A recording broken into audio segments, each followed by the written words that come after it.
In the spring of 2022, Kurt Morris from Razorcake magazine reached out to Keith and I about doing an interview. We were thrilled to accept that invitation to talk about the podcast, and we in turn invited Kurt on the podcast to be our guest to discuss Ego Sum Papa on episode 78. Kurt and the folks at Razorcake were gracious enough to allow us to publish the audio of our full interview. A link to the Razorcake feature is in the show notes of this episode. Thanks so much to Kurt for the great chat, and I hope you enjoy hearing Keith and I get the tables turned on us for once in the interview hot seat. Thank you so much for listening.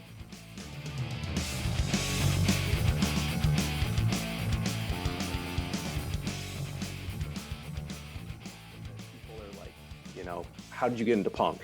Is usually the first question. And having listened, to both of you, I've kind of gotten that. But I'm more interested in given your obvious kind of left-leaning politics for both of you, I'm interested in who or what got you seeing things in a way that would more likely side with where propaganda's from politically.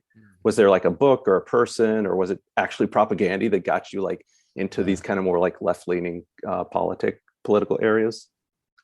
I mean, I think I had been exposed to a number of things before propaganda. But I didn't understand it. Everyone had Rage Against the Machine's Evil Empire. Yeah. But, looking at the books, the photographs of the books inside, the lyrics, the references, it didn't really mean anything to me. It didn't connect. I just didn't have a frame of reference for it. So maybe exposure first with them, and then getting a compilation CD from my older brother that had Bad Religion and, more bands that were definitely political, but at the same time, that didn't really seep in. I didn't see them as political bands. I just saw it as a punk band. I don't think until I probably really started making personal connections is when bands like Propaganda were explicit to where you couldn't miss or to really enjoy it. So if there was a book referenced, then there was a follow-up or a blurb, or there was the CD-ROM content, or there was kind of everything else that they made it easier to dive into. So when I found them, I didn't know a lot about what I thought of the world. Being exposed to a lot of ideas. I was in college at the time, and even being exposed to things that they were challenging me with, I would still make jokes about vegetarians, and think more meat for us kind of thing, which I was totally missing the point of listening to this band that was oh, wow, this is awesome. This is so good. But still stuck in that kind of holding pattern of everything else that I had thought before. So I think there are probably some other bands as well, but in terms of okay, who's going to make me do the work and who's going to make me go a little further? I mean, I don't know if there's anyone else more than them. Yeah. Yeah. Good. Yeah. Cool. What about you, Greg? For me, my awareness of stuff like that didn't really come until college. I floated through high school.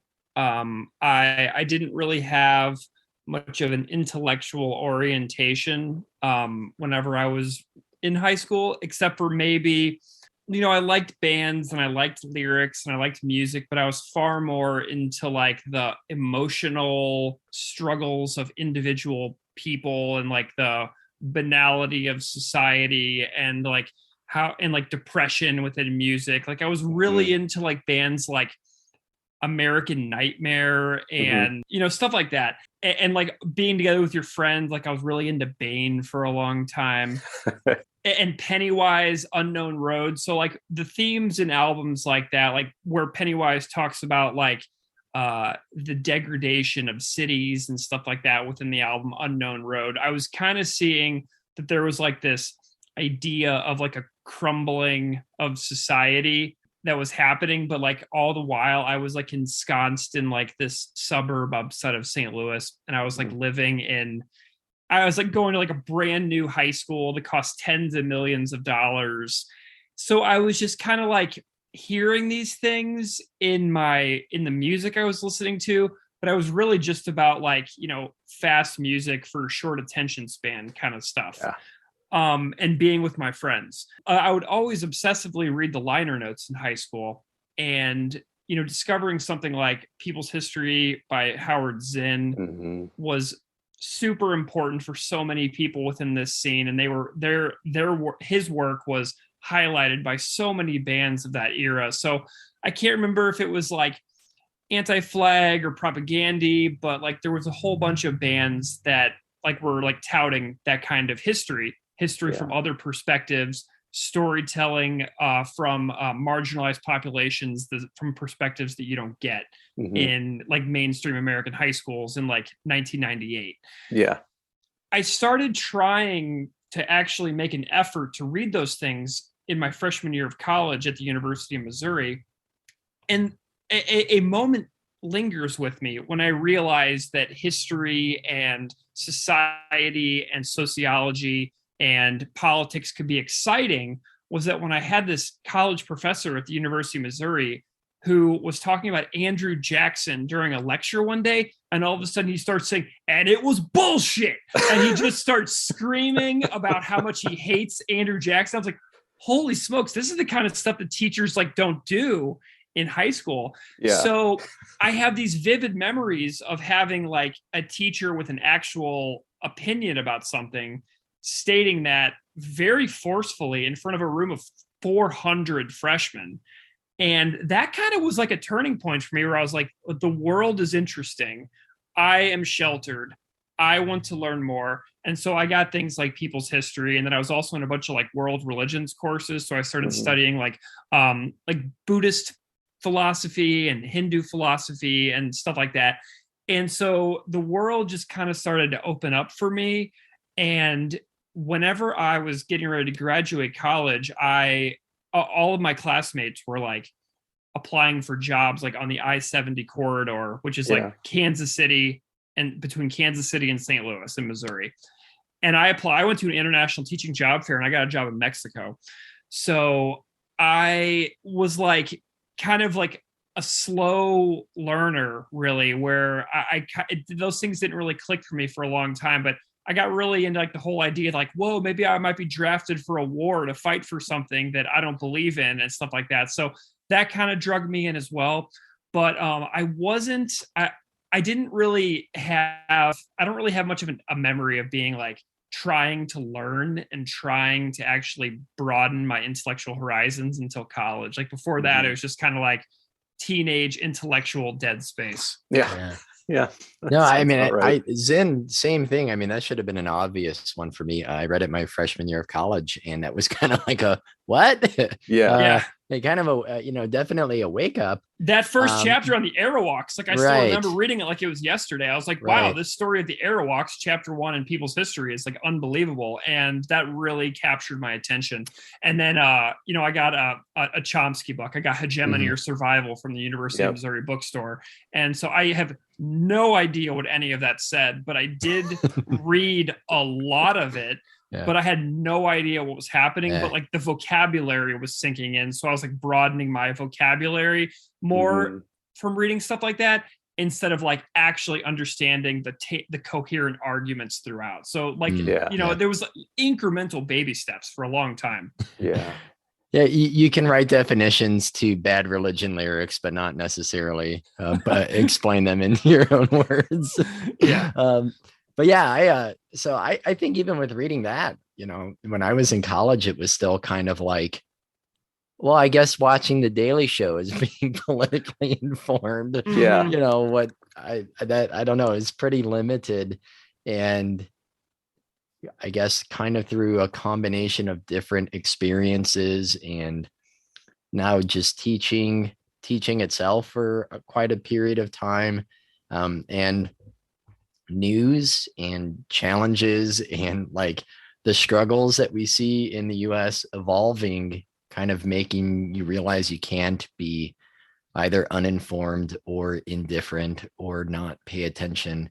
Mm-hmm. So part of it was just like not necessarily even, and so there's definitely first moments, but just like getting older and picking up more and realizing like, wait a second, there's just a lot that I don't like that's going on in the world. Mm-hmm. But it definitely being for me more gradual rather than like big pivotal shifts. Yeah. A little bit over time, it mm-hmm. seems like.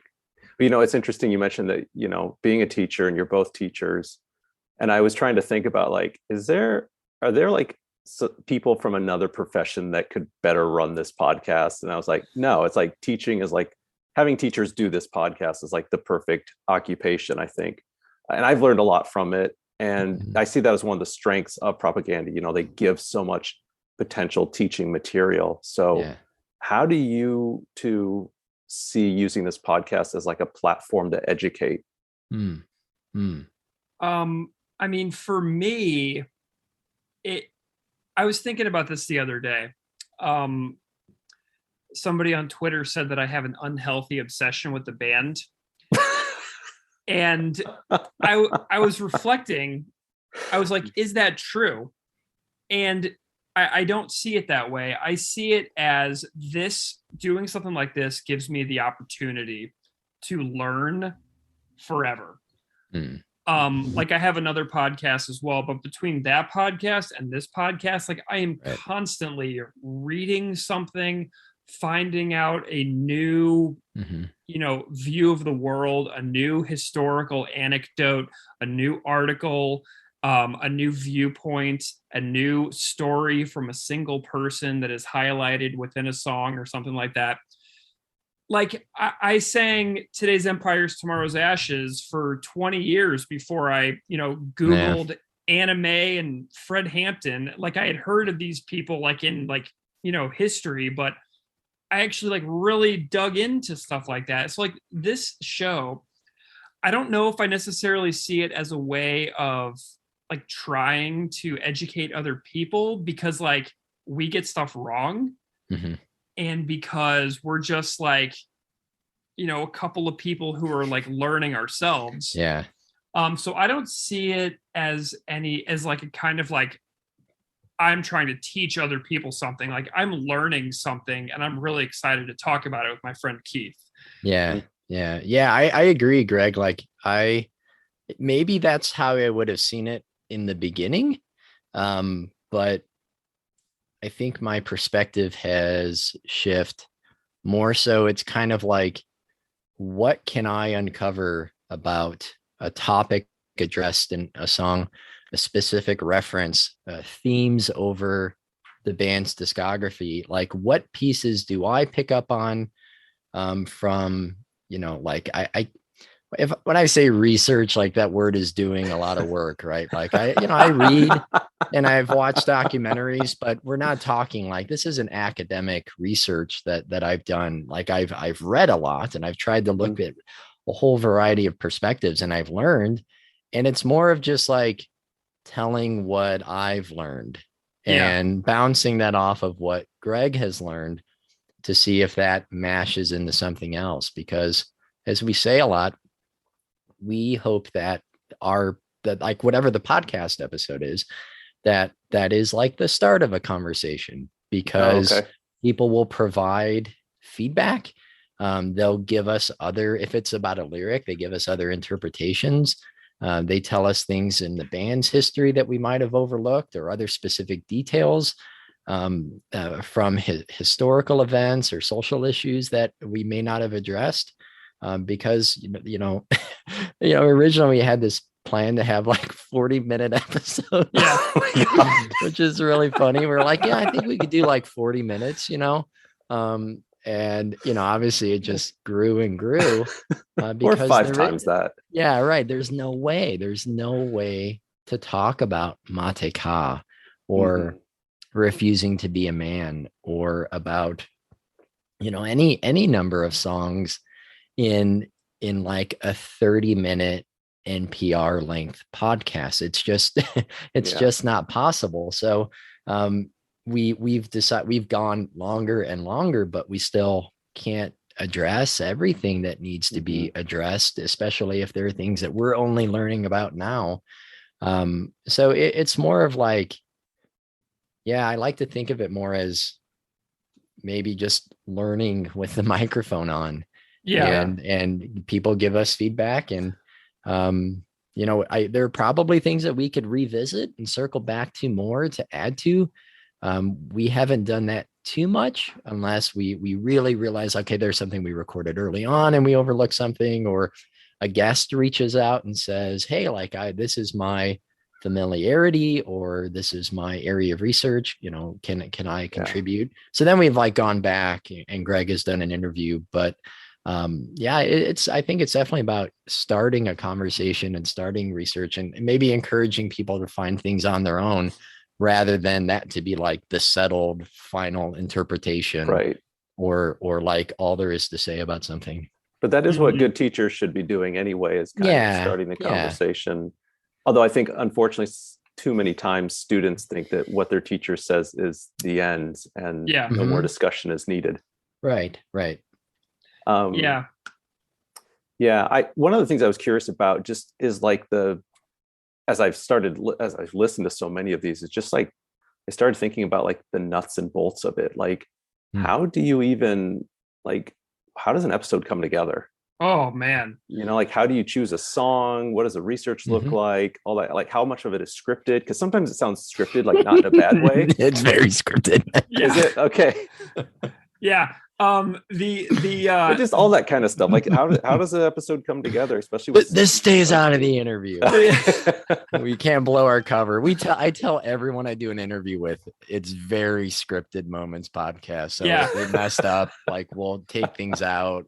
How is scripted is unscripted. So I can kind of walk through the process here, but I was also thinking about an example of how Keith and I look things up before the episodes. This kind of answers a little more on the last question. Yeah. An episode like Mutual Friend, which is a largely forgotten song within the Propaganda catalog.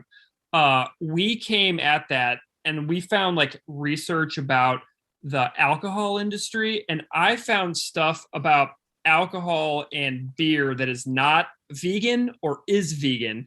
And Keith came with a whole body of research with union busting alcohol companies. So when we look up songs and we come together with our notes, it's really shocking because you'll think that all of our stuff will overlap, but we will have come at it from two completely different ways. That's cool. And what we know is that if we did this with any other obsessive person like us, that they would have come at it from 10 different other angles. Right. You know what I mean? So we're just two people that could come at it from our two angles, but we know that every person who could be doing this would have different angles as well. Right. So it's there's so many angles and entry points within these songs. It's really amazing. So I just wanted to throw that in because that's a specific example for how our prep work and research beforehand oftentimes doesn't overlap at all. So I just wanted to add that. But as far as putting together an episode, it is a long process. So what I'll do is bank interviews with guests. I'm reaching out to people often about doing an interview, finding a song they want to be on, and scheduling it with them, emailing back and forth, finding a time, making my interview questions, sending those questions to them. They say, yeah, this all looks great. We hop on the phone, we do it. Usually takes about an hour, in and out, 1 hour, download the audio, put it into a GarageBand file, name it as the name of the song. And then oftentimes it sits there for months. Wow. 3-4 months sometimes. Plus you did a lot that first summer, first year. Greg did so many interviews. I was interviewing every other day easily. Wow. And so then sometimes what happens is another person who I really want to have on the show says, I want to be on that episode also. So I'm like, okay. So I already have this other interview. This other person wants to do it. And I'm like, okay, fine. So an example of this would be when Mitch Pollack from the CBC said he wanted to come on and talk about Potemkin City Limits. Right. So I record Mitch's interview, drop it in the GarageBand file. And then Kobe Linder, the drummer from Say Anything, says, hey, I really want to do Potemkin City Limits. It made me vegan, and like I'm involved in the fitness industry and veganism now. So I have this angle. So I was like, oh, Mitch has this broadcasting story. Kobe has this vegan fitness story. And so I get that. And then David Tkach, who used to be in Giant Sons with Beeve, says Potemkin City Limits is my favorite song of all time. Can I be on it? And I'm like, Giant Sons, we're on G7, gotta get David on the podcast. So then I get David's interview. So then I have 3 interviews, all of which are 45 minutes plus, just sitting in a GarageBand file, completely unedited. Then I start reaching out to people about like doing a cover version of the song. So I got this this guy named Darren reached out to me, and he's like, hey, here's my acoustic version of Potemkin City Limits, put it in the episode. So boom, then I get the cover and I throw that in the file too. So then I say to Keith, all right, Keith, next week we have these songs that we can choose from. Yeah. And I tell Keith all the episodes that I have banked interviews and cover versions just sitting in a GarageBand file. Then so I respond 5 or 6 days later. I respond to his text message. Yeah. And then Keith and I are like, which one is the least amount of intellectual energy? Every week we think that. Yeah. We're like, which one will be the easiest? Surely this might be satire. Will be so easy. Ska Sucks Part 5. Surely Leg Hold Trap won't be hard. And so we often kick the can down the road on episodes for months. Like we procrastinated Mateka, Marisa Kuhn, Rasa Khan so many times. Okay, everywhere procrastinated so many times. Dear Coach's Corner procrastinated it for months and months. Potemkin City Limits, we couldn't even fathom making that episode. Refusing to be a man. Refusing to be a man. Oh my God. We had that interview for over a year. Yeah. Yeah. Scott Rudinsky from Pulley, he was one of my Dear Coach's Corner guests. That was great. I had that interview in my file for 11 months. Wow. Yeah. I recorded that interview with Scott on Skype. I don't even have Skype anymore. Like, I don't even have it. So then Keith and we start making notes, and usually it is a panic to make notes. It's so hard because I basically write a huge introduction. I give us each some bullet points to talk about in the introduction. Then I set up Keith to lead in the interview. So I bold his parts in a shared Google Doc. And then we go through it, and then we like leave gaps in the recording so that I can see the gaps in the master audio file to where I'm going to drag the interviews. And then we have essentially notes of things that we want to say during the interview. And sometimes notes for one episode are 15 pages. Yeah. And it's kind of like, but then like, I know that the more I dig, the more I'm going to find. And it's so frustrating because I know that the more notes I make, the longer the episode is going to get. And then you wind up with 3 interviews, 1 cover, and a 2.5 hour conversation. And then you have a 5-hour Potemkin City Limits episode. I mean, it's absolutely mind-boggling. But the process for making an episode like Okay Everywhere, Dear Coach's Corner, Mateka, Refusing to Be a Man, Potemkin City Limits, we're talking about sometimes like up to 8-9 months just to make a single episode. Wow. Yeah, and I think we were self-conscious of that at first about having something and being like, oh man, we've had this interview for so long. Yeah. But then once we were like, wait, people actually listen to this and like it. So then the responsibility and the priority shifted to where we kind of knew where there was like a few episodes. It's like, this isn't ready yet. Like, I think not just, our notes, our thoughts, like our interpretations, the resources, the things we came across, like those things weren't ready, but also just like the right guess, like speculative fiction. You think that one would have been just like a no-brainer. and we couldn't get anybody to say that they wanted to record for speculative fiction. And Wow. it took a while. Like people didn't turn it down, but like so many people said other songs. And until we talked to Wob Rice, and then it just kind of got the ball going on that one. And sometimes that happens, like we have pieces and then it fits together. Sometimes something happens and then all these other pieces come together. You know, Greg does so much work, Kurt. Like I'm like the skanking guy from the Boss Tones. I am the moral support. You know, I used to edit quite a bit. You know, I would take an interview. You know, if there were any choppy parts, if there were long pauses, if there were, you know, a lot of breaks or whatever, I would edit things out. Our conversations, I would edit. And I did that for quite a bit for the first year. And just my son, it was born in December of 2020. And like, it's only gotten harder with him getting older. And I mean, at first I was like, oh, he's sleeping all the time. I can just edit. Like all he does is sleep. This is great. Parenting's easy. And then I was like, oh, wait, like you wake up and then all you do is cry and then you don't sleep ever. So then I took a back seat with that stuff, and Greg does like all of the technical behind the scenes online, the hosting, the posting of all of the actual podcasts, that all that stuff. He does that. I contribute to the art. I've done most of the art, which is just like thinking of an idea of a picture that somehow relates to it. Sometimes it's obvious. Sometimes I'm like, dude, I don't know what to do. I'm like that. Graphic design is my passion meme. Like I don't, it's like word art, you know, I don't know what to do.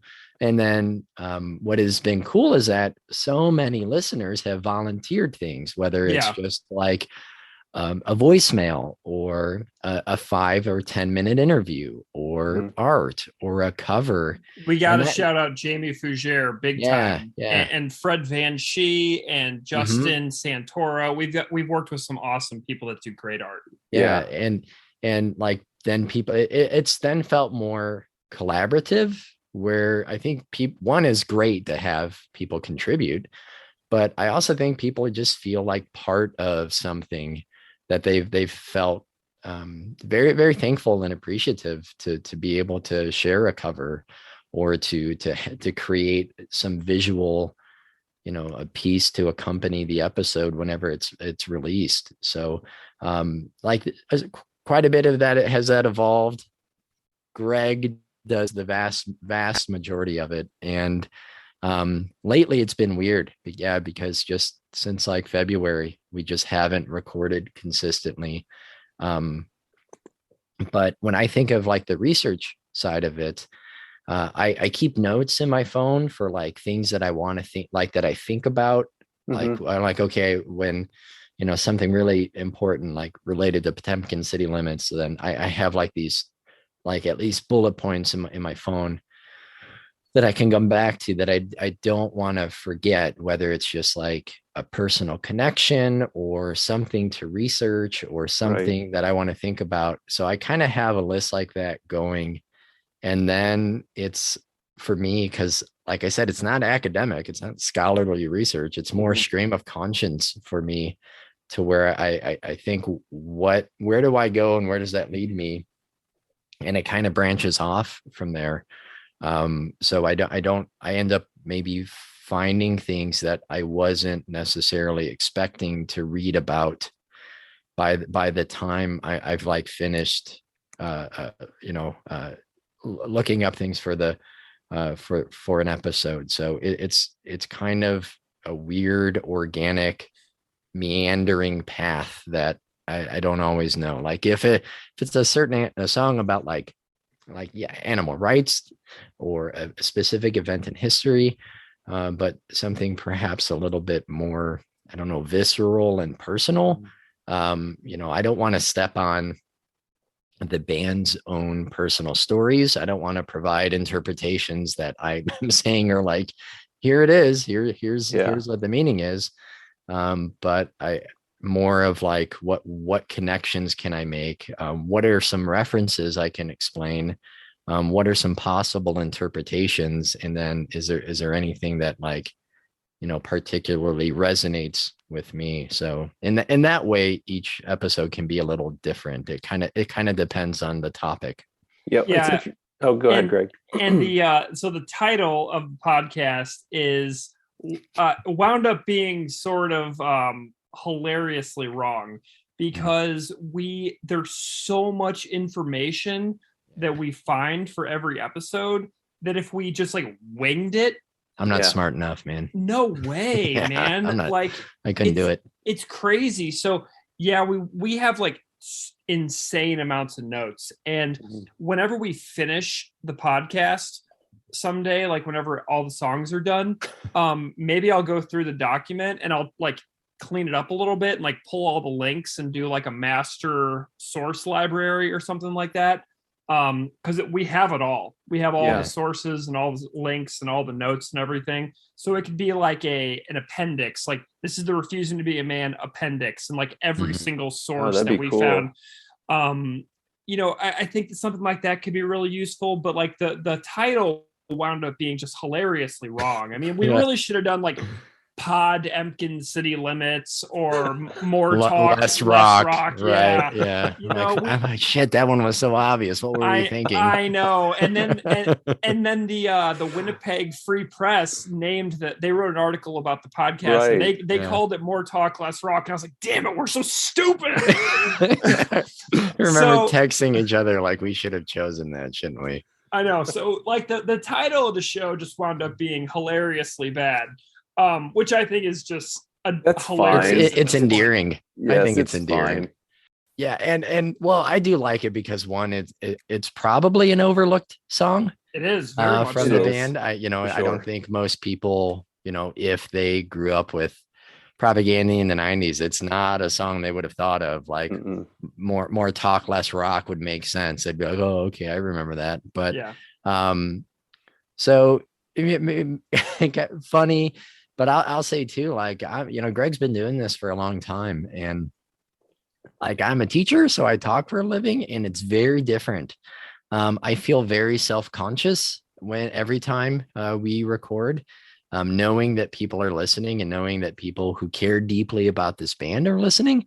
So I don't have, like, this feels like natural me. Like I feel pretty natural in the moment, and this isn't all how I always feel. So to be able to just, there are times where I try to build off of something that Greg says,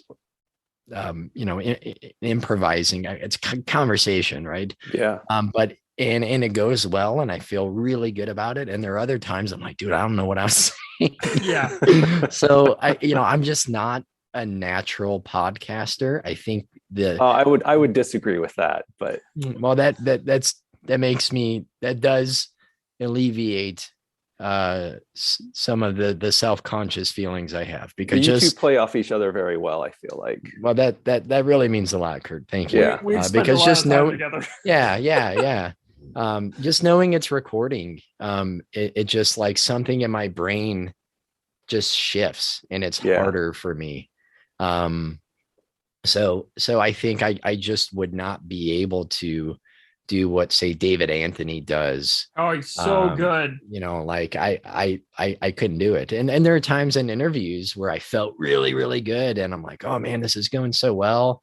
I felt comfortable, and I felt it going really well. There are other times where I felt very nervous, and I wasn't able to build on things.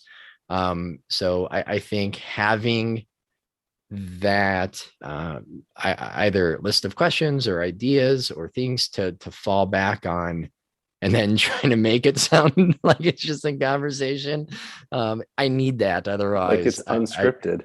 You're right, exactly. Like I need that, or else I don't think my delivery and what I would contribute to the show would be very, very meaningful. Yeah.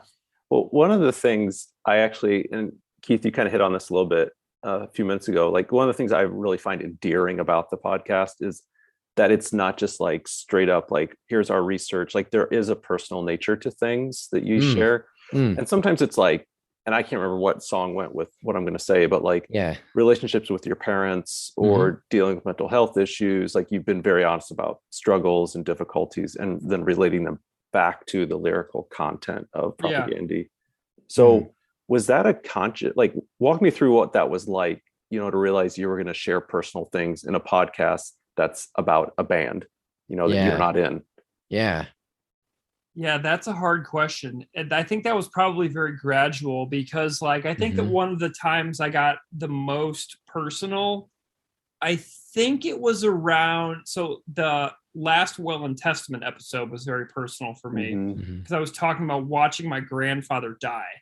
Yeah. Yeah. And that was a really intense episode for both of us. I think I remember it being.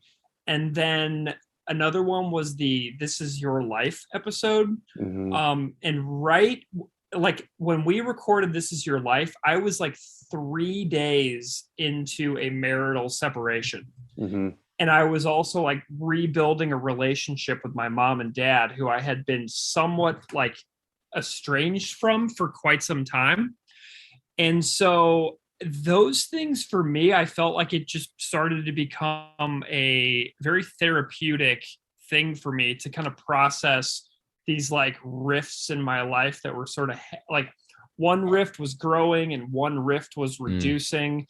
And this just kind of became a place that I could process those things.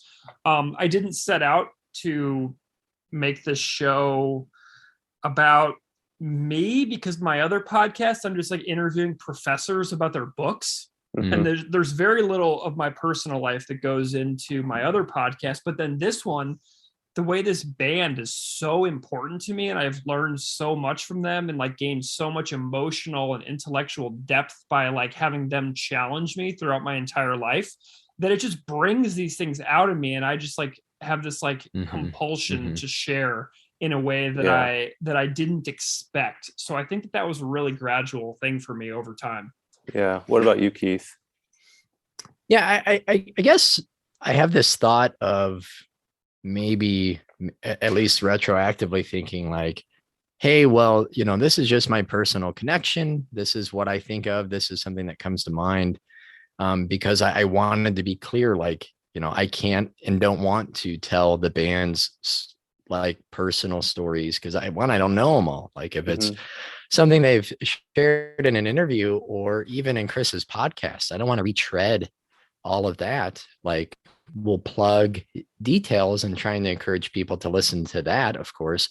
But maybe if there's something that it reminds me of, but definitely I would say like, or maybe I felt a shift would be like Negretto, to where that was more talking about some personal challenges with like family loss, and like losing a family member who was a very, I mean, we're all flawed people, but was like a very, you know, divisive, flawed person that, you know, you still love.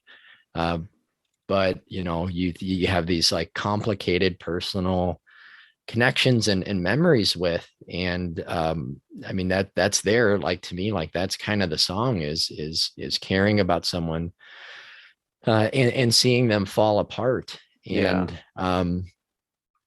yeah, I guess I'm not in therapy. I think I've realized this is therapy, and I'm serious, Kurt. Like, I've talked to Greg about it. Like, I think, I mean, what, a month ago? I don't know. Like ever since, I won't go off on a tangent about this. I've struggled heavily with the war in Ukraine.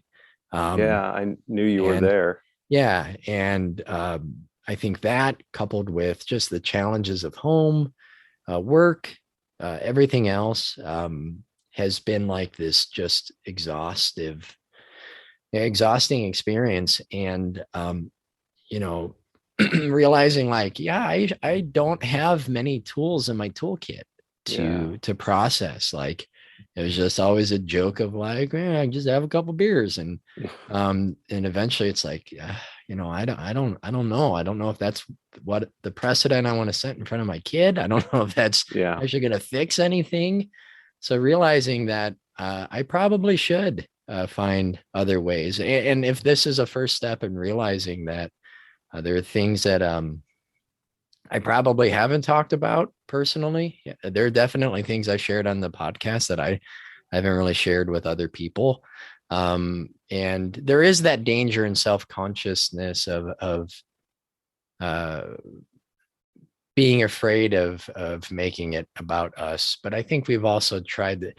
I think we're so far into the show, like that people who listen kind of get what we're doing, or they get why we're doing it, to where, if things had been different, because it wasn't like that from the beginning, but it kind of became a way of processing and coping, and like not being around people during COVID and not really having some sort of outlet, it perhaps evolved into that in a way. So I think most listeners have been pretty supportive of that, because the feedback that we have received is like, stop complaining about the episodes being so long. Like if we didn't want them to be, we wouldn't listen. I think you've also built up, I think, as it sounds to me, like as you've gone over more and more episodes, like you build up some like credibility with the listener, and they're willing to, like go there with you in that personal story, because they already have a connection, having listened to 30, 40, 50 episodes with you. They're like, okay, I like these guys. I'll go with them on this when they go off onto this, cool. I don't even want to say tangent, like side story about their personal life. Yeah. And, if I look at like the statistics of like the listens and stuff like that, like I look at this kind of stuff a lot, and, the 4-hour episodes, like Dear Coach's Corner was like our second most popular episode ever, and it's like 3 hours and 45 minutes. Yeah, it's a great one. And I learned a lot about Don Cherry. I thought I knew stuff about Don Cherry, but I learned even more about Don Cherry. Sheldon Burney blew my mind in that interview. That was so fun. So, it's one of those things where I was really like nervous about it, but I was like, I was like obsessed with like being like, I want to give everything to this episode that I possibly can. Right. I don't want to put out something that's 2 hours whenever I found 4 hours worth of stuff. Mm-hmm. Because like, I want to give everything that I can possibly find, so that when it's out, like, I feel like I'm not being like, oh, I wish I would have done whatever. So, I just kind of go where the story and the song takes us. Thank you. And go whichever way the spirit of propaganda leads. Right. Exactly. And like some episodes, like we've done a part 2 on, like Tertium Non-Dater. We did a part 2. So good. Natural disasters. I love our part 2 on natural disasters with Andrew. That was so great. So, there's sometimes there's more to explore, and when the right opportunity pops up, I'm like pretty on that, I think, and I'm really open to learning more. So I really want to do a part 2 of Bringer of Greater Things. I think that's a super important one that we haven't nailed yet, but I'm pretty pleased with like the fact that I allowed the format to just get absurdly ridiculous. Yeah. And it seems like guests are okay, or it seems like listeners are okay with that too. Yeah. So I am. That we always say that the timestamps are there. So if people just want to hear an interview, if they just, for whatever reason, want to hear us Thank you talk. so much for doing the timestamps. There's other like really long podcasts and they don't do timestamps. And I'm just like, I'm not listening to this. Like, timestamps are great. Yeah, I think the last one we did that was really long was Potemkin City Limits, right? Like that was probably the last really big one. And I think that was probably the aside from some interviews, the episode I probably got the most personalized feedback from. Like a lot of people DM'd me on either Instagram or Twitter just to say like, hey man, like this is, I really love the conversation. A couple people said vulnerability, which, I think the introspection and the honesty, if propaganda before were maybe outward and antagonistic with it. I mean, it's clear in their interviews, but also in the music now that it's far more introspective and like the personal challenges and the being honest with yourself. And I don't know if I've had a long form conversation out loud where I've just been like, yeah, here are things that I think about and personally struggle with, and I know are challenges and I want to do better on, but I'm not. Yeah. So I think even just having that chance to kind of practice what maybe the band is suggesting or encouraging, that's kind of how I see, maybe that's how I see the personal side a little bit more. Certainly not eclipsing the lyrics or their stories, but it's more of just the practice of that. Well, I think that's just one of those things though that makes it a little bit more, I mean, sharing the personal stuff makes it a little bit more intimate, makes it more unique than just like, here are some facts, here is an interview, it's like you're real people, and lets people like be able to relate to you. Yeah, cool. Cool. I'm curious, considering how many dozens of propaganda songs you've already gone through, in the research aspect of it, what's been something in their lyrics that has surprised you the most? Was there something that you, as you were researching and going through the lyrics, you were like, whoa, like, and maybe even caused it to like have you change, like all of a sudden you're like, no, this is like my number one favorite propaganda song because of the time I put into it? So like I have an immediate example. Yes, let's hear it, Greg.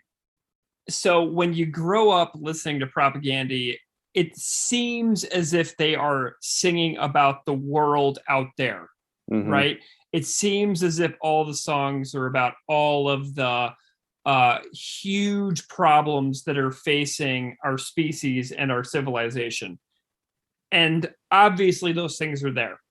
But there is a much, much more profound undercurrent in the songs of ending the songs on a tiny sliver of hope in the vein of you got to keep on trucking anyway. Yes. Okay. So there tends to be this like ending on like this tiny kernel of hope. And there is also far more of a light being shown back on the band themselves that takes a long time to really be like, oh my gosh, they're really kind of singing about themselves a lot as well.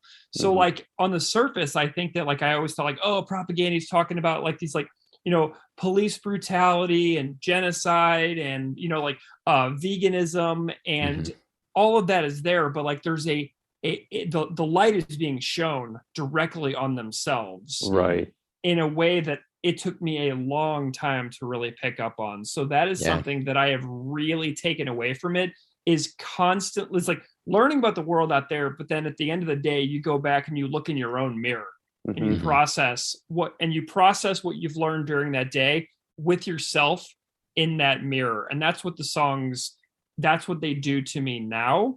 But that's not what they did to me for a long time. I was always like, oh yeah, it's about East Timor and here's what I can learn about East Timor. It's not what can I learn about myself after learning about East Timor. I like that. That's a good way of putting it. So that's what the band does for me now, as far as what they used to do for me. And it took me a long time to figure that out.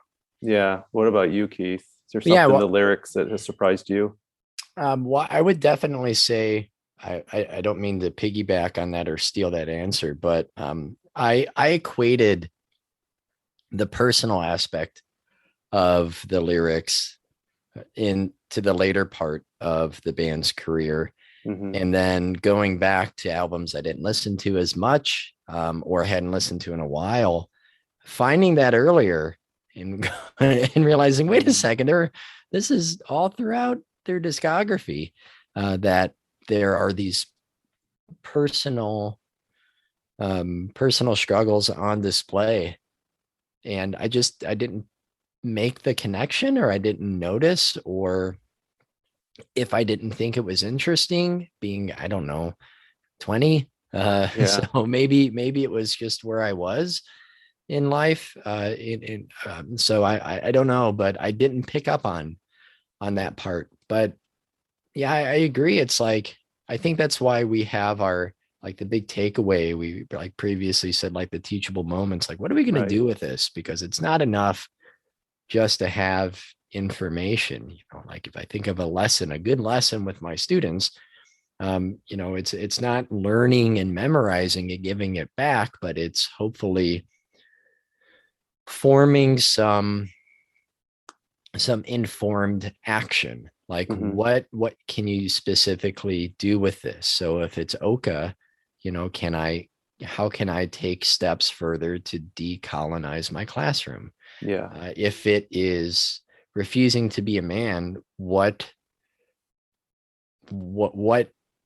like normalized things that I say perpetuate ideas of heteronormativity or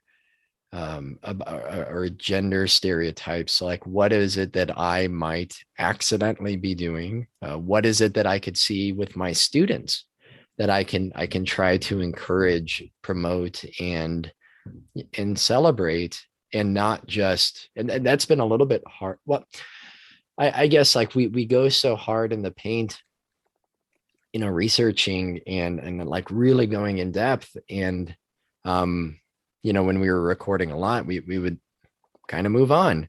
But so there hasn't been too much. They're circling back a ton where we think of things that we've already made connections to, or we make connections between songs. But I guess maybe it just kind of is adding to this, I don't know, this whole like collective awareness of how little you know. It just feels like, wow, as much as I like, even if it feels like a lot of work, it's still not enough to learn. Like there's still so much more to learn. And more importantly, there's more to do. How do you mean? I think more to do in terms of like, what am I going to do now that I have this information? Like what way, in what ways will I be active in my community? That's something that I asked Chris Hanna. I said, I feel like I've struggled with just the personal, like, mental health aspect of teaching a really challenging topic, history, at a time when history is very politicized in a way that is not representative of what history teachers do.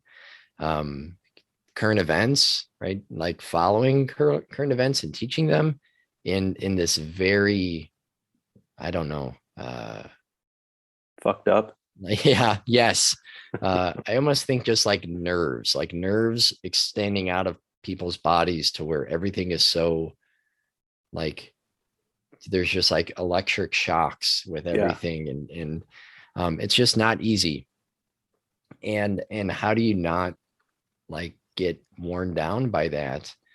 And he said, realizing that he's not on the business end of it, that it's not him who is experiencing those things, that it's other communities or other countries, or it's other people. And how can he leverage his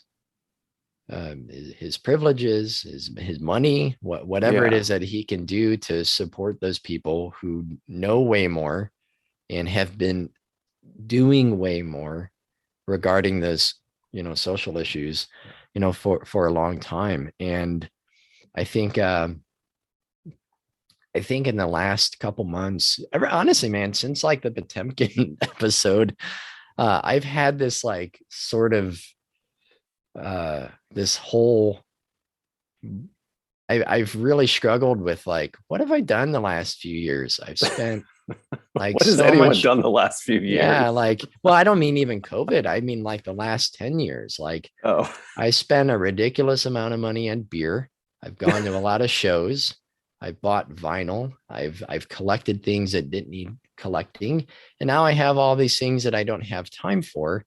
And, I want to spend time with my wife and my son. And I see all these problems around me. And like I have like this shit that doesn't mean anything to me now, or I can't do anything with. And I just keep thinking about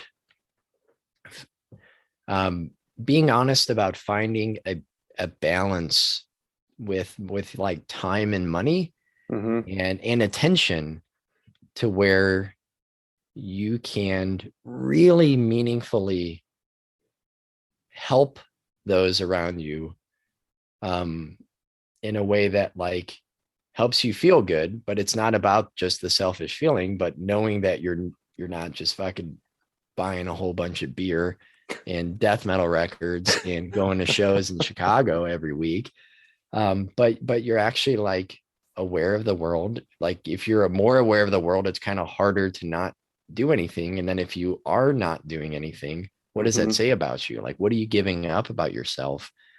So that whole Potemkin conversation about cognitive dissonance, it kind of fucked me up. Like it really did. Like I've really, Greg, same for you.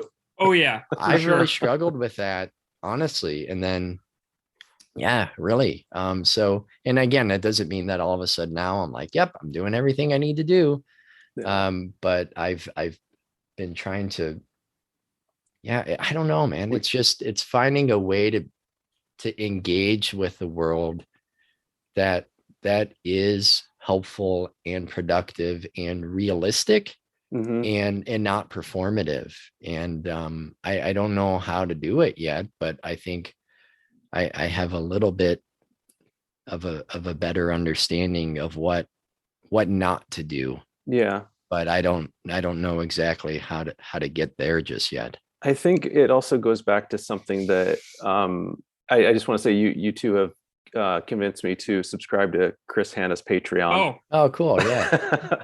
He's the best. He's the king. It is. But it reminds me of something. I think, Keith, what you're saying reminds me of something that he said, which is that basically like we're just doing palliative care for the world. Yeah. Like the world's kind of screwed and we just need to do what we can to make everyone and the earth itself and people like comfortable as we just go like careening to our fiery dooms. I mean, he didn't put it like that quite, but he did use the phrase palliative care. And I think like, oh, dang, like that. Yeah, that is kind of, so like we just do the best we can to help people, I think is what I've kind of gathered from that. And it is interesting how like it,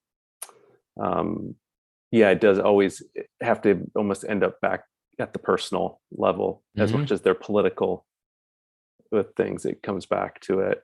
Yeah, and it's like, do we contribute anything good by, spending so many hours of our life making a podcast, or what could we be doing better with our time? And like, I just love making this so much. And it's just like become like this, like almost essential ingredient of my own happiness. And so I'm like thinking, what could I be doing more to make my neighborhood a little better besides doing this? But like, there's so many things that I could be doing, but this is like so enriching for me that like, if I wasn't doing it, I would be even less productive in my neighborhood, because I would be missing something that I loved doing so much. And, one day we'll run out of songs and that's great, because then we'll be done. But like, then I will have like a bookended closure, and I will have made so many connections and friendships like all over the world.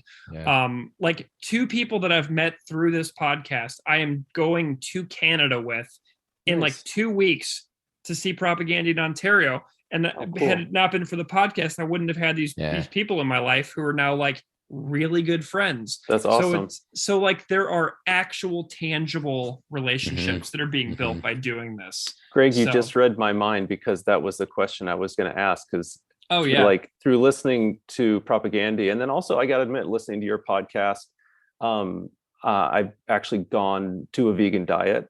I was vegetarian before, but just like cut out the eggs and cheese. Yeah. And, found my politics over the years moving more and more to the left because of Propaganda, and, listen to the band and researching what they're talking about. But so, I mean, obviously it was like for Greg, for you, it's like, you've made friends through this podcast, but how has the band more specifically like affected your life? Are there tangible ways that you're like been affected? I mean, absolutely. Because Greg, you went vegan, right? I did.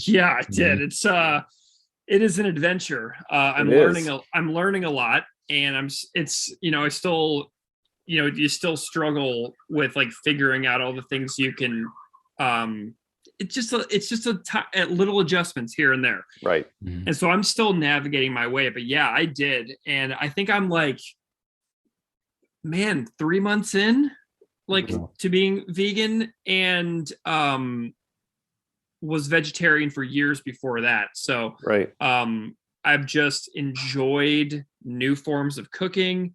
I have enjoyed a lot of restaurants in Buffalo that offer, fabulous vegan food. So I've been getting out and about and trying new places and meeting new people. So there's a lot of relationships to be made by,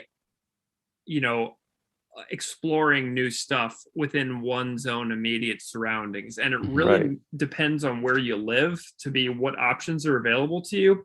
I'm fortunate that I live in Buffalo, which has a pretty decent amount of options, and it's so close to Canada.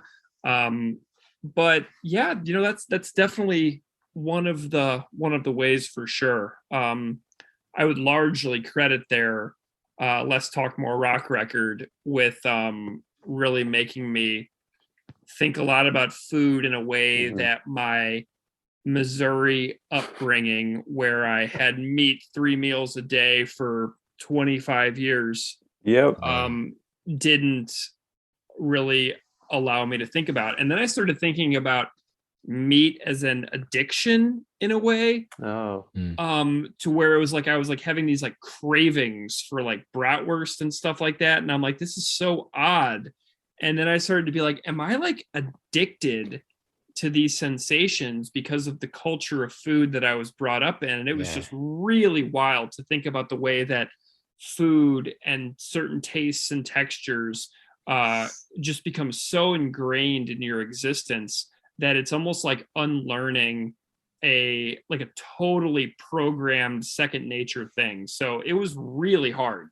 And you're tracing that back to Propaganda. Like Propaganda was like the impetus kind of for you to like rethink your views on meat, and also then to go vegan. Well, the vegan thing is still pretty new. I've attempted veganism many times in the past, and I would always make it like couple weeks, and then I would like be in like the drive-through line at a breakfast place, and I would like get like an egg and cheese on a English muffin or something. Be like, I'm starving and I'm here now. And so you tend to learn a little bit about your selfish impulses to be satiated in the now, instead of like pursuing an option that's slightly less convenient in the moment. Right.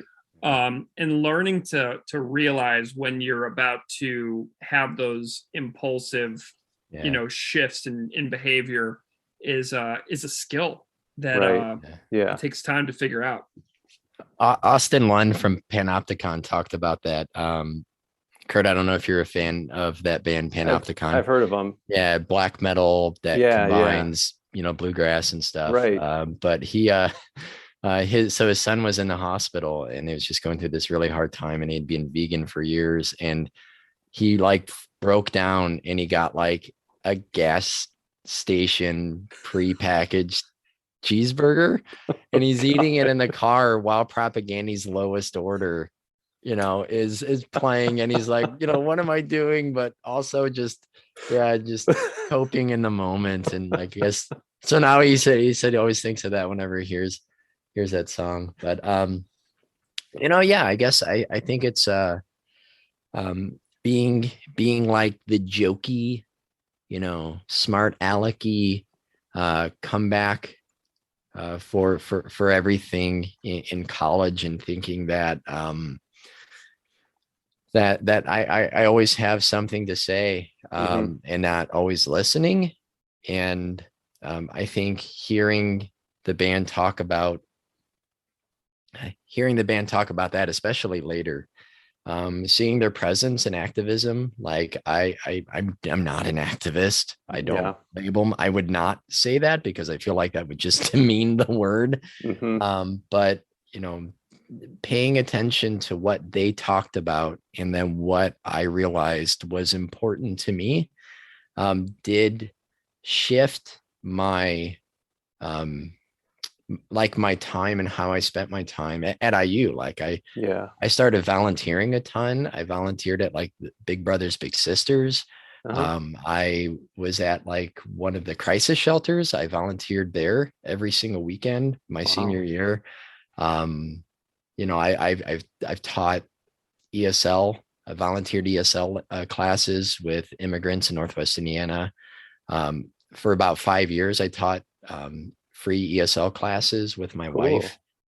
So I think things like that, even if it wasn't directly like it's because of propaganda, but knowing like, oh, like they work with, all of these different organizations. And then at IU, realizing that I could go to, what the hell was the name of that bookstore? Just south of Third. They had a program where you could go and pack up books and send them to prisoners. I think it might have moved a couple different places, but they had a Pages to Prisoners program. Yeah. And, I used to go and like, we'd spend a Saturday once a month writing letters and responding and just sending books to inmates. And like, I don't know if I would have done those sort of things had I not been completely obsessed with that band already by 2005, 2006. I mean, especially by the time Potemkin City Limits came out, like that record was all like, you heard me in my car, in my Camaro with the T-tops off sometime driving around Bloomington. Like that is such an Indiana thing. Yeah. Oh yeah. Yeah. Like it's like hilarious, the paradox, the contradiction there, like thinking I'm just driving down Jordan with just all the way cranked up with speculative fiction blasting. So I think just like what I paid attention to and trying to remove myself and think about others' experiences and be aware of my own opportunities and privilege, and to use my time better and more. If you caught the interview Greg did with Dr. Christopher Jensen on the zoocosis. Yes. Oh my God, that interview was so good. Like talking about being a parent and struggling with paying attention to the world and being active and involved. Like now that I need to go back and listen to it again. But I just feel like there are those things that I probably wouldn't have paid attention to if like this band wasn't so important to me. Yeah. I've kept you guys way too long. Last question. What's the feedback been like from the band? I mean, they've been on, everybody's been on, even some of the former members, but yeah. And I've heard Chris mention you to a couple times on his podcast, but what's the feedback been like from them? Greg, you actually met them all. Yeah. So son of a gun. So hilariously, I met the band in 2009 for the first time when I interviewed Chris for the student newspaper at the University of Saskatchewan. That was really cool. The interview is still published at thesheaf.com. the University of Saskatchewan's newspaper. Yeah. I was meaning more like, since you started the podcast, what's your feedback been like? So I think that Chris listened right away to the Bangers Embrace episode that we did. That was like our first like official song that we did. And Chris like posted a little thing about it on his Patreon where he's like, oh, this is very interesting. And I think he was very skeptical and very dubious, of course. Rightfully so. And he's like, oh, and then I heard them talking about how far of a plane ride it would take and them like adding up like Google Maps and things like that. He's like, oh, these guys are like actual like total dweebs and nerds. Yeah. And he's like, okay, carry on.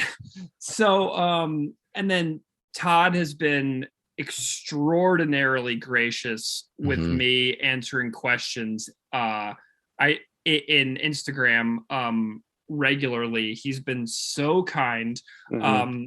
I found some vinyl related to I Spy and Propagandy, and I was chatting about it with Todd, and I actually had multiple copies of this one particular record. And Todd's like, I don't have that. I was like, I will mail you this record tomorrow. And he's like, amazing. So like I've actually like mailed records to Todd, and I've sent them all like sticker packs and stuff like that. And and then Sue Lynn has been absolutely super cool, engaged from day one. Sue Lynn has been on the podcast several times at this point and is willing to come back pretty much anytime. Yeah. Sue Lynn and I got to hang out a bunch in Winnipeg, and it was just awesome because it's just like hanging out with buds, you know, somebody you get to know over time, and then it just becomes like an actual friendship. So that's been amazing. And then getting to Jord for those the government issue and the global genocide covers episode was fabulous. Hanging out with Jord was so cool. And then I got to meet them all in Winnipeg at the shows, and I got to watch a sound check. So I got to watch them play Duplicate Keys 3 times in a row. Wow. And Adventures in Keith Zoocosis. Is shaking his head. Yeah, so they played Duplicate Keys 3 times in a row, and then they played Braggart. Adventures in Zoocosis 2 times in a row. And I'm just sitting there in the Park Theater, like just staring at the stage, just like, what the hell, man? What did he mention on the Tartuffe? And then so the Tartuffe episode, Chris basically, I still haven't listened to it. He fact checked our Tartuffe episode in the most hilarious way. And because we got something wrong regarding an idea that I had in my brain that the beginning of Tartuffe was an homage to the band Saxon. Oh. And I remember that. And I was wrong. And so it's not about Saxon at all, but you got to listen to Chris's podcast because he debunks our theory in the most amazing way. So like I was dry. So he talks about how grateful he is that we make the show and like how it's like really, really cool. Yeah. How some songs he just like cannot even fathom listening to because we're talking about things that when Keith and I are like 37, 38 years old, and we're talking about things that he made when he was 20. Yeah. And he is not a backwards looking person. Like he doesn't lean on his earliest works as like to like trot out some kind of like greatest hits thing. He is a continuously creative and forward looking person. Like when you go see a Propaganda show, they're going to play 8 songs off whatever the newest record is. And that's just how it goes. Like they played 0 songs from How to Clean Everything 3 nights in a row in Winnipeg. Nice. Good. None. Hometown shows, 0 How to Clean Everything. I was like, dude, you could like bust out, like stick the fucking flag up your ass and like you would like get this place raging. Yeah. But they were like, no. That's awesome. It was amazing. That's so awesome. Which I respect, because like I'm not going to name names here, but like I see a lot of bands and they're playing their classic 1994 or their classic 1998 record at the expense of every record that came after that, records that in my view are far better than their 94 record or their 98 record. And I love that Propaganda doesn't do that. But Beeve has been on several times. Beeve is so cool. His guitar building bonus episode that he did with me, loved it. Yeah. And then we got a very polite decline from John K. Sampson. I wondered about that. I've written, I sent notes through friends, and the answer is no, and I have 100% accepted that. But John K. Sampson, for anybody who doesn't know, has a great interview that he did about 10 years ago with Larry Livermore from Lookout Records, where he talks a lot about Propaganda. So if anyone wants to find out an interview with John where he talks about Propaganda a lot, find the Larry Livermore interview, and you'll largely find some of the answers to the same stuff that I would ask him. Yeah. So John is the only sort of like holdout, but we got Conrad Sichler, who was the singer in Toothpick Hercules, which was John's first band before Propaganda. So wow. There's a lot of John K. Sampson stories in the Leg Hold Trap episode, which I think is a tragically underlooked episode in the podcast, because Conrad is listed as the fourth band member on How to Clean Everything in the liner notes. So if you want 2 hours of How to Clean Everything stories, you cannot find a better episode than Leg Hold Trap, which is pretty wild.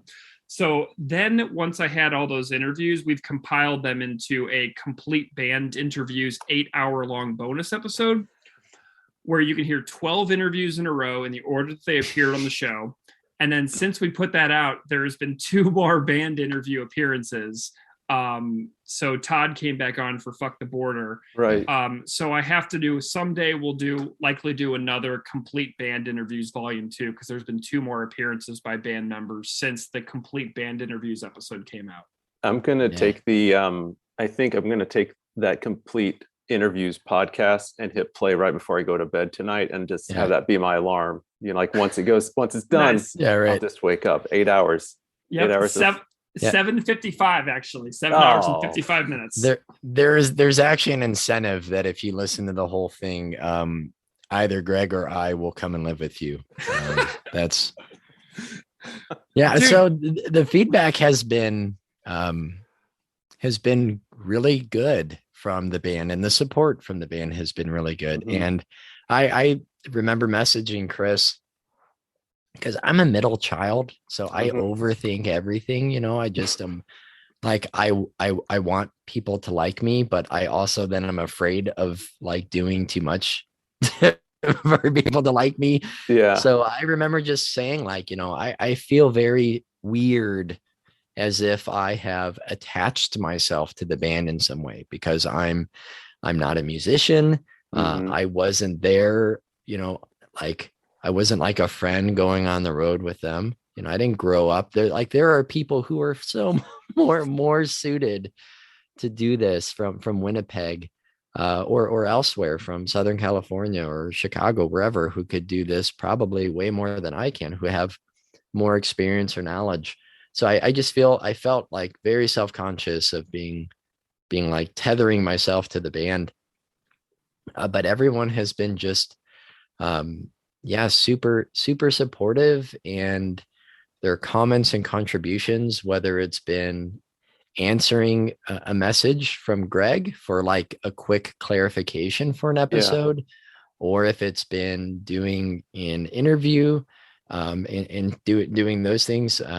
Chris shared with me that when I interviewed him, that he kind of wanted to create a buffer between the band and the podcast, because he was wary of it seeming like sharing a project. But I think he like early on shared on social media and on his Patreon, and he's mentioned it, but hasn't continued to do that just because I don't know, it's weird to do so. Right. Which I can get, see and I that. think people, anyone who would listen to a podcast about that band, like, I don't think we're going to gain too many new subscribers in the next year or so, or listeners, because I think it's out there. I think they've shared. I think Greg has liked every tweet ever that has ever mentioned propaganda, positive or negative. just to have that presence and engage and interact with people. So I think Chris has probably listened to more episodes than he would admit, because he told us, like, it's just, I told Todd about it and he's like, oh, this is really cool. How awesome.